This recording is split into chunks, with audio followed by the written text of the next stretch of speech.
শিরোনামে শুনছিলেন যে ত্রয়োদশ জাতীয় সংসদ নির্বাচনে প্রার্থীদের প্রতীক বরাদ্দ দিচ্ছেন রিটার্নিং অফিসাররা। দলীয় ও স্বতন্ত্র মিলিয়ে প্রায় ২,০০০ প্রার্থী রয়েছেন এবারের ভোটে। আজ বিকেল পর্যন্ত চলবে প্রতীক বরাদ্দের কার্যক্রম। দলীয় প্রার্থীরা সংশ্লিষ্ট দলের সংরক্ষিত প্রতীক পাবেন, আর স্বতন্ত্র প্রার্থীদের পছন্দ অনুযায়ী প্রতীক বরাদ্দ দেবেন রিটার্নিং অফিসার। কাল থেকে ভোটের আনুষ্ঠানিক প্রচারে নামতে পারবেন প্রার্থীরা। পাবনা ১ ও ২ আসন ছাড়া প্রার্থিতা প্রত্যাহারের সময় শেষে ২৯৮ আসনে ১,৯৬৭ জন প্রার্থী চূড়ান্ত হয়েছে। এবার অর্ধশত দল ভোটে অংশ নিচ্ছে। নিবন্ধিত রাজনৈতিক দল জোটগতভাবে ভোট করলেও প্রার্থীকে নিজ দলের প্রতীকে ভোট করতে হবে। এদিকে রাজধানীর আগারগাঁওয়ে নির্বাচন ভবনে প্রধান নির্বাচন কমিশনার এম নাসির উদ্দিনের সাথে দেখা করতে আসবে জামায়াতের একটি প্রতিনিধি দল। দর্শক, ঢাকা ১৩ ও ১৫ আসনে প্রতীক বরাদ্দ চলছে আগারগাঁওয়ে নির্বাচন প্রশিক্ষণ ভবনে। এই বিষয়ে আরো জানাতে যুক্ত হচ্ছেন সহকর্মী হুমায়রা ফারুকী। হুমায়রা, কেমন দেখছেন প্রতীক বরাদ্দের কার্যক্রম?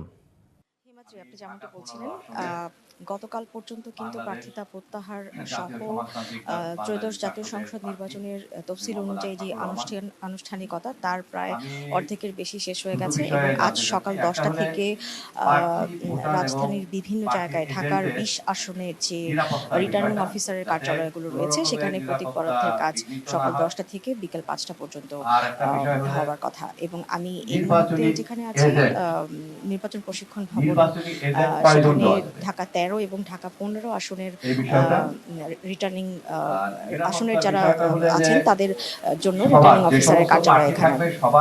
তো এখানে কিন্তু সকাল থেকে প্রতীক বরাদ্দ শুরুর আগের যে আনুষ্ঠানিকতা, যেখানে বিভিন্ন প্রার্থীদের যারা প্রতিনিধি আছেন, কয়েকজন প্রার্থীকেও আমি দেখেছি তারা এসেছে।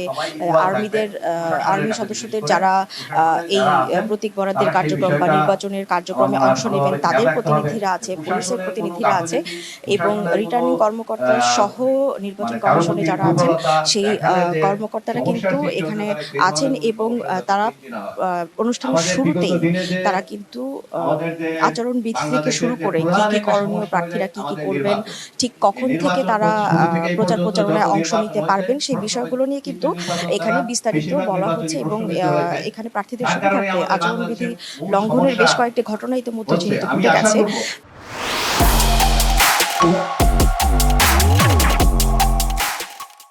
তো এখন এখানে ছোট ছোট পকেট সাইজের আচরণবিধি প্রিন্ট আউট প্রার্থীদের হাতে তুলে দেওয়া হয়েছে। এবং আরেকটি বিষয় আপনাকে জানিয়ে রাখি, এই আনুষ্ঠানিকতা শেষেই কিন্তু প্রতীক বরাদ্দ করা শুরু হবে এই 2 আসনের প্রার্থীদের। আর আরেকটি বিষয় সেটি হচ্ছে নির্বাচন কমিশনে সকালবেলা জামাতের একটি প্রতিনিধি দল আসার কথা রয়েছে। তারা প্রধান নির্বাচন কমিশনারের সাথে বৈঠকে বসবেন। আপনি জানেন যে নির্বাচনকে সামনে রেখে প্রায় প্রত্যেকটি রাজনৈতিক দলের যারা প্রতিনিধি আছেন তারা কিন্তু আসছেন নির্বাচন কমিশনে, তাদের অভিযোগ অনুযোগ এবং তাদের যা পরামর্শ সেগুলো তারা তুলে ধরছেন, নির্বাচন কমিশনকে জানাচ্ছেন। এবং এর মধ্যে আমরা বেশ কয়েকটি নির্বাচন কমিশনের পক্ষ থেকে আচরণবিধি লঙ্ঘন সংক্রান্ত বেশ কয়েকটি চিঠি চলাচলের ঘটনাও আমরা দেখেছি। এনসিপি, জামাত সহ বেশ কয়েকটি রাজনৈতিক দলকে ধন্যবাদ আপনাকে আমাদের সাথে যুক্ত হওয়ার জন্য।